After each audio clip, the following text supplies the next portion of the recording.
Customer ಸೀರೆ ಕೇಳಾಕಿದ್ರೆ daily use ಇದ್ರ ತೋರಿಸ್ರಿ ಅಂತೇಳಿ ಇಷ್ಟೇ ಪೀಸ್ ಉಳ್ದಾವ ನಿಮಗೆ ಇದ್ರಾಗ ತೋರಿಸ್ಲಾಕತ್ತೀನಿ ನೋಡ್ರಿ. ಇಷ್ಟು ಇದ್ರಾಗ ಡೈಲಿ ಯೂಸ್ ಉಡೋದು ಇದು ಫುಲ್ ಕಂಪ್ನಿದದ. ಇದು ಸೆರಗ ಈ ಥರ ಬರ್ತದೆ ಸಾಫ್ಟ್ ನಿಮ್ಗೆ ಡೈಲಿ ಯೂಸ್ ಉಡಾಕ. ಬ್ಲೌಸ್ ಇದೇ ಥರ ಬಾರ್ಡ್ರದ್ದು ಮ್ಯಾಚಿಂಗ್ ಬ್ಲೌಸ್ ಬರ್ತದೆ. ಇದ್ರಾಗ ಇಷ್ಟು 4-5 ಕಲರ್ ಉಳ್ದಾವ. ಇದು ಒಂದು ಕಲರ್ ಉಳ್ದಾವ,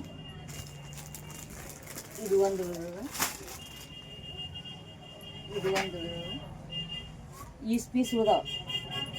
ಇವೆಲ್ಲ 700 ರೂಪಾಯಿದು ಅದಾವೆ. ಇವು ಅಗದಿ ಸಾಫ್ಟ್ ಮೇಲೆ ಉಟ್ಕೊಂಡಾಗ ಅದು ಅಷ್ಟು ಚಂದ ಕೊಡ್ತಾವೆ. ಈ ಸದ್ದ ಈಗ ನಿಮ್ಗೆ 525 ರೂಪಾಯಿ ಬೇಕು ಒಂದಕ್ಕೆ, 525. ಮತ್ತು ಈ ಥರ ಸಾಫ್ಟ್ ಬೇಕು ಡೈಲಿ ಯೂಸ್ ನಿಮ್ಗೆ ಪತ್ಲ ಅದ್ರೊಳಗೆ ಮೆತ್ತನೂ ಬೇಕು ಅದಂದ್ರೆ ಇದೊಂಥರ ಕ್ವಾಲಿಟಿ ಇರುವಂತ ತೋರಿಸ್ತೀನಿ ನಿಮ್ಗೆ. ಇದ್ರಾಗ ನಿಮ್ಗೆ ಎಷ್ಟು ಬೇಕು ಅಷ್ಟು ಡಿಸೈನ್ ಅದಾವು.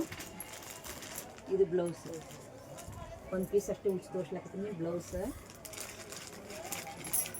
ಸೀರೆನೂ ಸಿಕ್ಕಾಪಟ್ಟಿ ದೊಡ್ಡ ಅದಾವು. ಇದು ಪಲ್ಲು ಬರ್ತದೆ. ಇನ್ನು ನೀವು ಹಾಕೊಂಡಾಗ ಎಷ್ಟು ಸಾಫ್ಟ್ ಡೈಲಿ ಯೂಸ್ ಹಾಕೊಳ್ಳೋ ಹೆಂಗೆ ಬೇಕು ಹಂಗೆ ಉಡ್ಬೋದು. ಮೆತ್ತಗಂದ್ರೆ ಮೆತ್ತಗೆ ಬೇಕನ್ನೋರು, ಸಾಫ್ಟ್ ಬೇಕನ್ನೋರು. ಇದು 500 ರೂಪಾಯಿಗೆ ಒಂದದ. ನಾವು ಆಫರ್ದೊಳಗೆ 380. ಇದ್ರೊಳಗೆ ಸಾಕಷ್ಟು ಕಲರ್ ನಿಮ್ಗೆ ಬೇಕಂದ್ರೆ ನೀವು 380 ರೂಪಾಯಿ ಬರ್ತದೆ. ಇದ್ರಾಗ ಬೇಕು ಅದಂದ್ರೆ ನೀವು ಕಳ್ಸಂದ್ರೆ ಎಲ್ಲಿಗೆ ಕಳಿಸ್ಕೊಳ್ತೀವಿ. ಇದ್ರಾಗ ನೋಡಿ, ಇದ್ರಾಗ ಅಂದ್ರೆ ಇಷ್ಟೇ ಪೀಸ್ ಉಳ್ದಾವೆ. ಇದ್ರ 525 ಇಷ್ಟ ಒಂದು 5-6 ಪೀಸ್ ಅಷ್ಟೇ ಉಳ್ದಾವೆ.